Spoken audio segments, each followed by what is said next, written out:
Good evening, everyone. Welcome back to another video. Today we are going to review the Petsmart Guinea Pig Care Guide. This is the one from the province of Ontario in my city, Cornwall.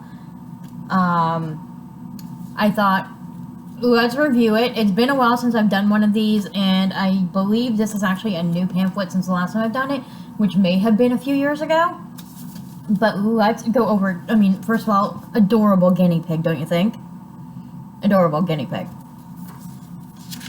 But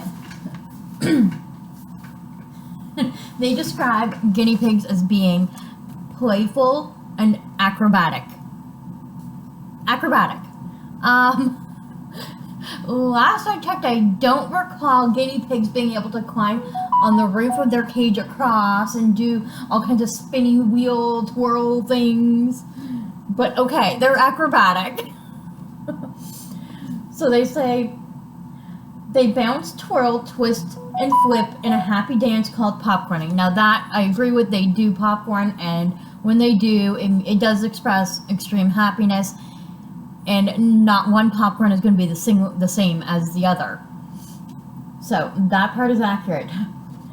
Experience level, beginner. Now,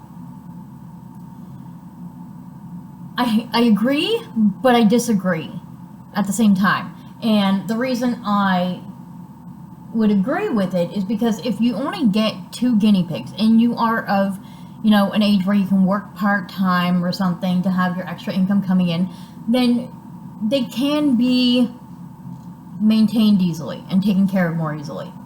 But there is a lot to know about guinea pigs, which is why we're going to kind of review this, this ordeal in today's video. Now, it says here, guinea pigs can grow up to 12 inches. Now, let's see. Let's get my ruler. 12 inches would be from this size to this size right here where my finger is. Nope, wrong one. So from there to there. I have never seen a guinea pig that long, but then again, maybe. I never actually measured the length of Bruno or Tokyo or Mocha, so maybe, but I'm not so sure. We'll have to do that in another video and experiment. Now, it says the lifespan, on average, guinea pigs live for 5 to 8 years. That would be accurate. Unfortunately, some guinea pigs don't have a good genetic line and they will pass away sooner, or there will be a medical illness that comes up that's not detected and they will pass away before the age of 5. If a guinea pig has great genetics and proper care, proper diet is all given, then you can have a guinea pig exceed the age of 8. And Marley upstairs is living proof of that. She is about 10 years old, and Cappy is about 7, almost 8.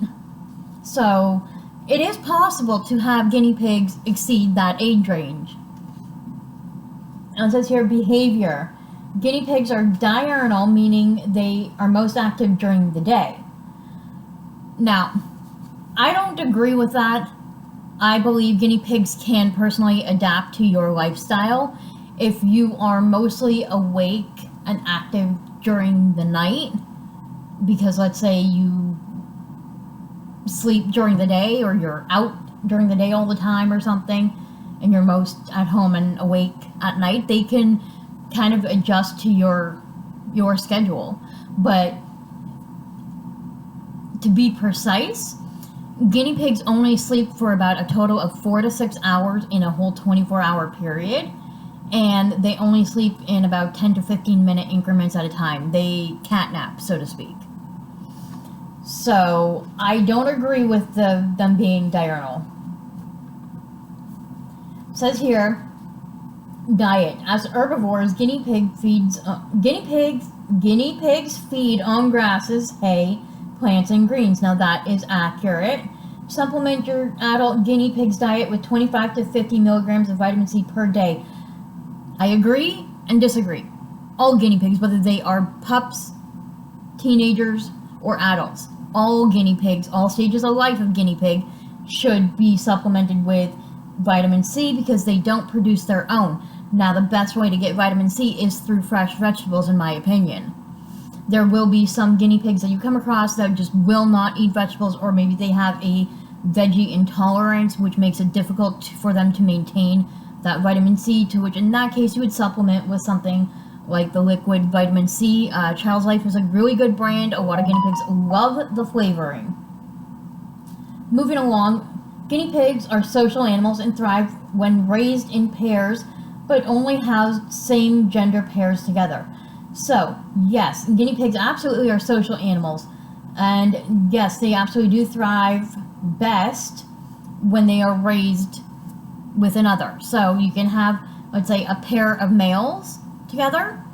There is a bonding procedure to go through if they are not born from the same litter. But on a basic level, I will agree that same gender pairs should be together. Now, if you have females, you can have a group of 3 or more. You don't necessarily only have to have 2. Now, moving along. Okay, so right here, I don't like this. This is a no-no. Maybe if your guinea pig has been spayed or neutered and needs to have a limited mobility area, something like that would be okay temporarily. Very, very, very temporarily. If you're traveling to the vet, something this size would be fine. It looks like a shoebox in my opinion, but on a permanent housing basis, absolutely not. Big no, red flag. So how do I set up a guinea pig habitat? In the pamphlet, it's saying choose a habitat that's at least 24 by 36 by 24 or larger. Okay, now what would 36 be? 12, 24. Okay. So it's basically saying to get a minimum of 2 feet by 3 feet. Let me do the math quickly. I've got my calculator here. 12 times 3. Yeah, okay, so it's saying to do a 2 foot by 3 foot, which would be 24 times 36 equals that, divided by 144. Why does not, what? 24 times 36 divided by 144. That says only 6 square feet. That doesn't, no. So I disagree with their mathing on it. 6 square feet is too small. You need something that's a minimum of 8 square feet based on SPCA standards. However, I personally recommend a minimum of a 2 by 4 using 14-inch grids, which would give you, let's see here.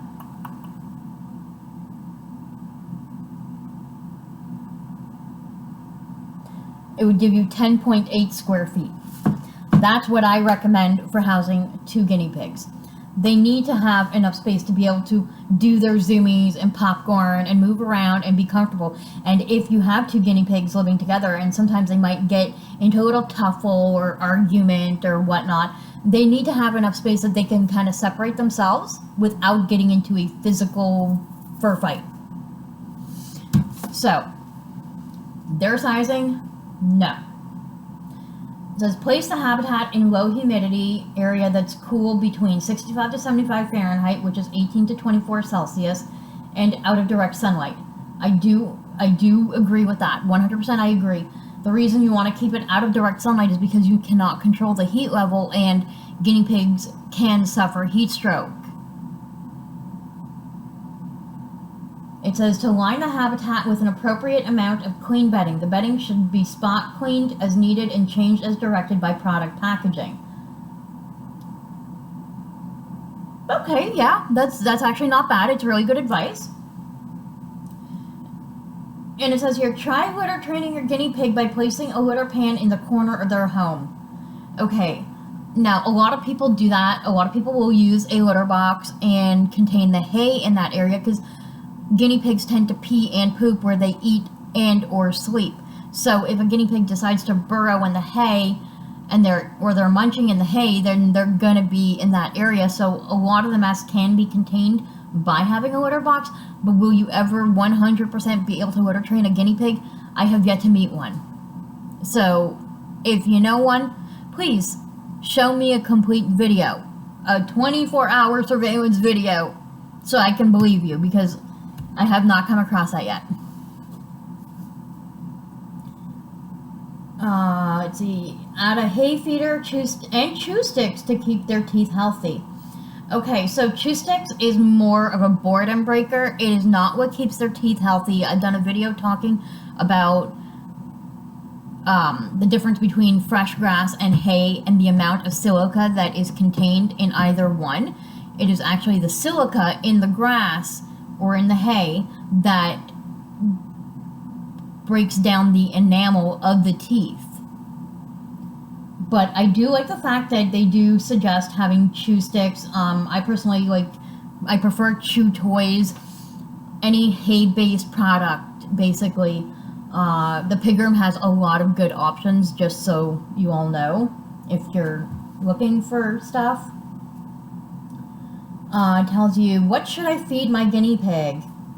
80% Timothy hay or oatgrass, your guinea pig's everyday main course and always needs to be available. That is correct. It says 10% pellets. Refresh daily and always keep the bowl 3/4 full. I have to somewhat disagree. It really depends on the age of your guinea pig and their health information kind of thing. Like, for example, Marley is 10, Cappy is almost 8. I was instructed by the vet with them to, for most of my seniors actually, I was instructed to make sure they have pellets in the morning and at night, basically to just always have their bowl full, but they only get 1/8 of a cup per time. So if I give them 1/8 of a cup in the morning, let's say it's 8 o'clock in the morning, and by 8 p.m. they still have some pellets in there, I don't refill it. I will check on it before I go to bed. If I need to top it up just a little bit, I will, but for the most part, I don't fill it up and give unlimited pellets, because too much can be a bad thing too. Then it says here, 5% vegetables, 5% fruit and treats. Okay, I personally believe it's kind of the other way around. I mean, if guinea pigs were not domesticated, if they were still living in the wild, they would not have access to commercialized pellets. They would have fresh grasses, they would have fresh vegetables that might be growing, or just any plant-based matter that is low to the ground that they can reach. I personally believe that the pellets would count as the 5%, and it would also can be considered a treat, depending on what your veggie diet is that you provide your guinea pig. If they're eating a vast variety all the time, then some people don't even feed pellets whatsoever. It says here, a water bottle or bowl of fresh, clean water every day. Now, yes, you want to have unlimited water, fresh water daily. Even if they only drink this much out of a big bottle, change the water and get them fresh. If you don't want to drink day-old stale water, why should they? Okay, moving along. When should I contact a veterinarian? In addition to regular scheduled appointments, contact your small animal veterinarian if you notice the following signs. They're not eating or drinking normally, decrease in droppings or urination, cloudy, sunken, or swollen eyes, overgrown front teeth or drooling, bare patches in the fur, lethargic behavior, sneezing discharge from the eyes, nose, or mouth, diarrhea or discolored, droppings for more than 6 to 8 hours, head tilt. That is absolutely correct. There are so many different types of illnesses that the guinea pig can come across, and a lot of it can be treatable at home, but there's so many other illnesses that require antibiotics through a vet, or sometimes you might need an x-ray to confirm something. So definitely, if you're going to get guinea pigs, you want to have an exotics vet lined up before bringing your pets home, preferred.